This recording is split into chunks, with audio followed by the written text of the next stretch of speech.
My name is Ed Picton-Turbervill. I'm the artist in residence here at the North Wing in Barts, and along with Rob Hawkins, I've written a new cantata to celebrate the reopening of this incredible space.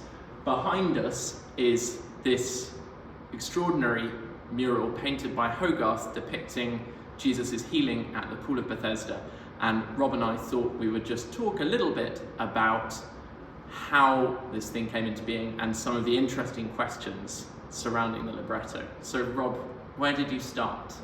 Well, my day job is as a priest, so I went back to the biblical text, which is in John 5, and when I started to sort of think through this, it's an odd story in a number of ways. And the first thing that drew my attention, the question that became quite generative for me, was about the pool itself. Is it that the pool really could offer some kind of healing, or is it basically a busted flush?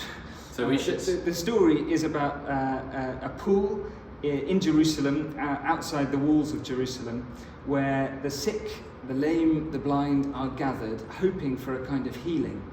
Now there's a verse 4 in John's Gospel, which is actually not in some of the oldest manuscripts, but is in others. So it may have been taken out early on, people aren't quite sure.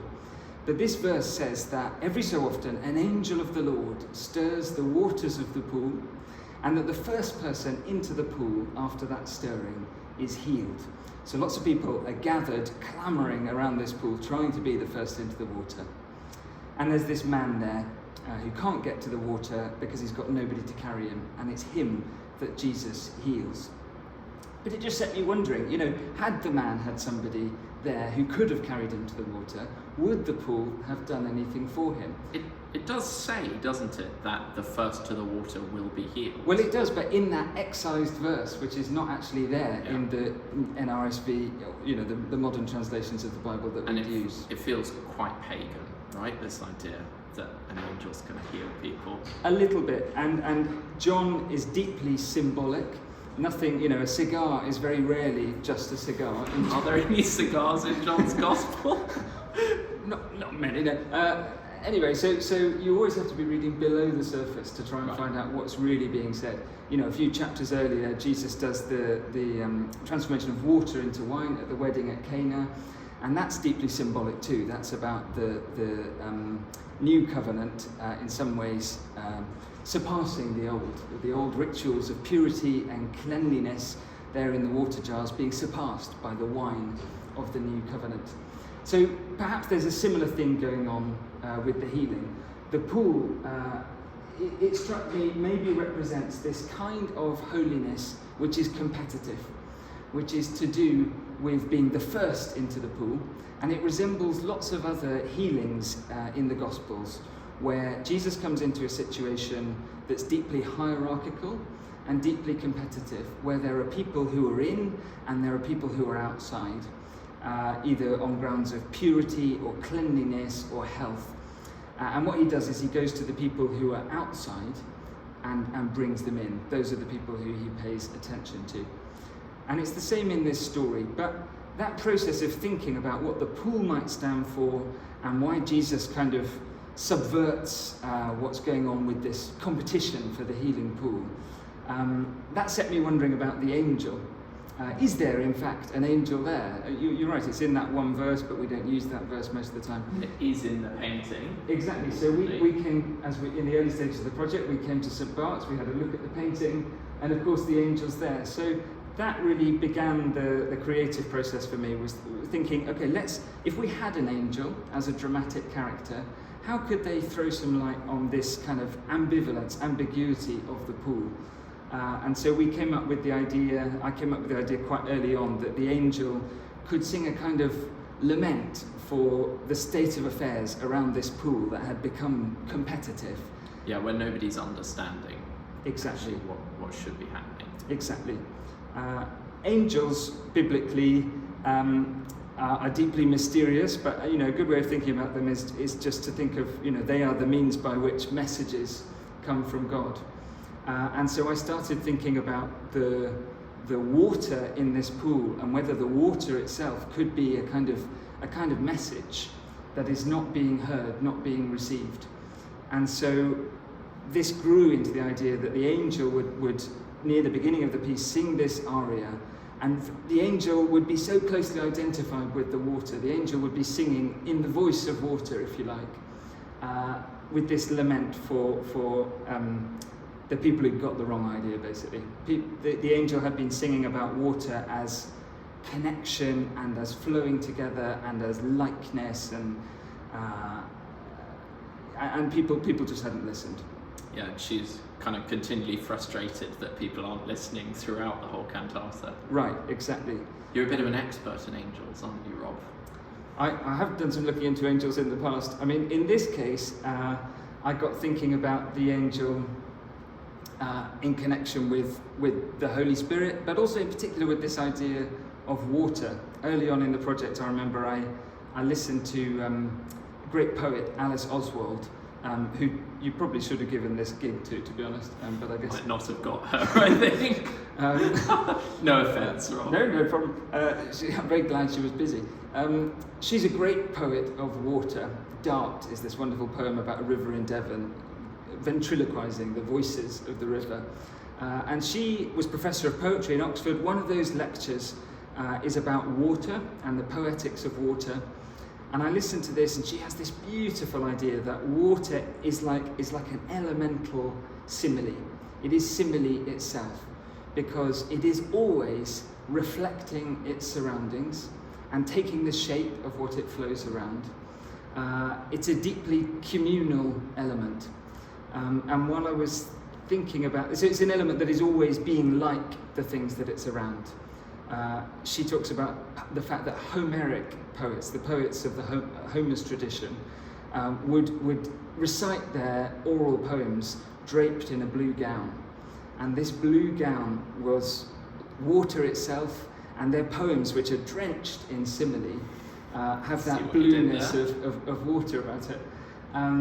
So I thought maybe water and the angel could be kind of the same. And maybe what the water has been saying to humanity all along is that reflection, togetherness, flowing together, community, that this is the way to be. And maybe the sickness which is sort of clamouring around this pool is all because we're living in a way which is individualistic, atomised and competitive. That struck me as being a message with contemporary relevance. Yeah, very much so. Everyone wants a village, nobody wants to be a villager.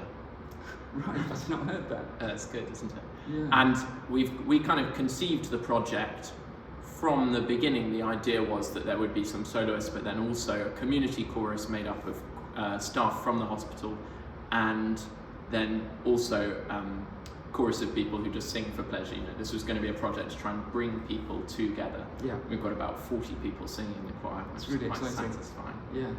There's a kind of curious tale to the story, isn't there, which isn't in the picture. Do you want to talk about that, or would you rather avoid that? No. I'm happy to talk about it. It was hard as we met early on in the project, as I was sort of having these ideas about who might say what. We had a meeting, we went for a swim in the river, we found some healing wells, and then we sort of retired to the pub and thrashed the thing out over a pint, a kind of structure. And a difficult question early on is, well, where do you stop with a story like this? Hogarth stops, well, he's got a sort of freeze frame, he just has the moment of this healing. But then as the story goes on, the man previously couldn't walk, gets up, carries his bed and walks off. He's then accosted by the crowd, the Jewish crowd round about, who say to him, you shouldn't be carrying your bed on the Sabbath. And he says, well, the man who healed me told me to carry my bed, so that's why I'm doing it. They then sort of track. He bumps into Jesus later on in the temple. Jesus says, great, I see you're doing well. Carry on living well and you should be fine. The Jews then accost. He doesn't say exactly that, does he? He says, do not sin again. Sure. Which kind of implies that maybe the man is sinning when Jesus finds him? Or do you not read it that way? I don't read it like that. I mean, it's really complicated. We could talk about this for a long time. I mean, there is this close relationship throughout Scripture with sin and affliction, with sin and illness, as we might call Which it. is quite distasteful for a modern audience, quite difficult. Yeah, and I think you can think about it well without just ignoring it, but it's quite nuanced. Not one for a YouTube video, perhaps. Well, I mean, some things to say is that, you know, in that period, they don't have this modern understanding of individuality that we have, you know, that I was kind of bemoaning earlier on. So when they seem to be saying that it's somebody's individual personal sin that has brought illness on them, it's likely that there's a much deeper undertone of collective sin and guilt there. We have gone astray. Yeah, so in the Old Testament there's talk of, you know, the sins of the fathers being visited on the you know, that's a whole question. There's also the fact that in this particular incident, the thing, John's Gospel is deeply layered, and what's happening is that we're moving into a period of controversy where Jesus is starting to upset people, basically. By working on the Sabbath, which only God is allowed to do. By being identified with God. Saying he's my father. Yeah, and so the thing that is upsetting people here, and that the symbol in the text, is that Jesus is doing two things on the Sabbath.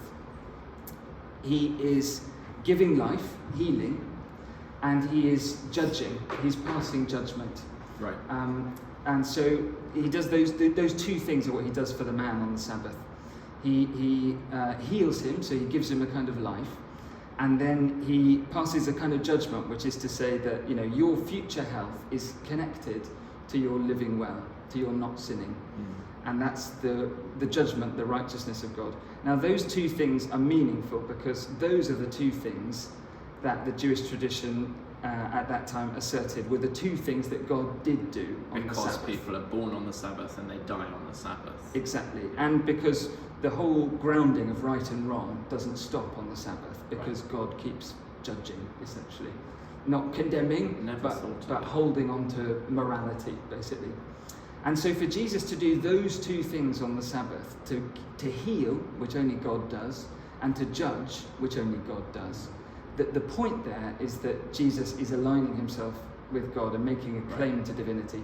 And in fact, this whole episode sets up this great speech that Jesus will do. In fact, it's kind of what the whole thing is moving towards, where Jesus starts to rhapsodize about his closeness with God, his relationship with God, the fact that he doesn't do anything that he doesn't see God doing. And we've got a sort of echo with that. We did decide to have the chorus kind of challenge Jesus and say, you shouldn't be doing this on a day of rest, a day of Sabbath. Yeah, of course. Alex, this is great stuff. Your dressing room's like the stairs. I know, but I'll listen to it. Oh, okay, fine. Okay. This is one of the performers that's just arrived. Hello, hi Alex. Oh, could you let whoever is at the door? Thanks. Sorry. So he's rhapsodizing about his closeness to the Father. Yeah, it becomes a jumping off point for him to do this great kind of soliloquy about how he and the Father are united. They are intimately connected. He doesn't do anything he doesn't see God doing. And so I've kind of massively condensed all of this down.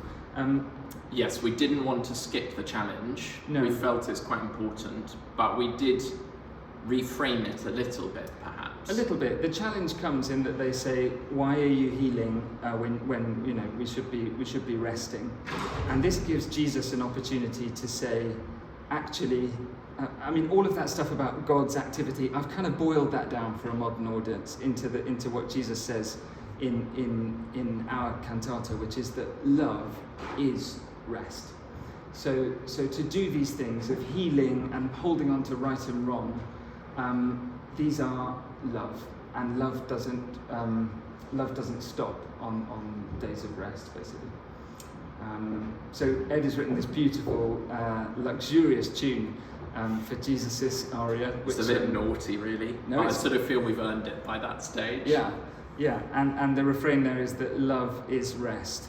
Come unto me and rest. And then that, I very early on in the project knew that I wanted, in the style of Britain, to finish with all of the audience singing. So like a proper bit of audience participation, as in everyone is bound up into this communal performance. And Britain finishes some of his cantatas with a hymn. And Kingsfold is this beautiful Vaughan Williams hymn, picks up on these ideas so perfectly. Vaughan Williams actually heard it in a pub in either Suffolk or Sussex, I can't remember which one. And it's, I heard the voice of Jesus say, come unto me and rest. And so we've made a nice link, and then Rob's written a brilliant third verse. Well, and I was nervous about doing that because, you don't tinker with a masterpiece, and pastiche is tricky. I wanted it to seem like it was part of the original hymn, which I can't remember the name now of the hymnodist who wrote it was some sort of great mustachioed priest and hymn writer of the 19th century. It always makes me cry when I play it. I love that hymn. It's a fantastic tune, fantastic words, but it just struck us, for our purposes, it's strange that the first two verses of that hymn are all the imagery of water, and the final verse in the original hymn shifts into the imagery of light, whereas our whole cantata has been about water and the flow of community, and about not being kind of high and dry out of the flow, but bringing everybody into the flow. And so the opportunity to write a third verse that brought all of those themes together, I sort of grudgingly took it on. Great stuff. I think all our soloists are arriving, so we probably need to leave it there. But time to rehearse. Thank you so much, Ed. It's been great fun. Thanks, Rob. Okay.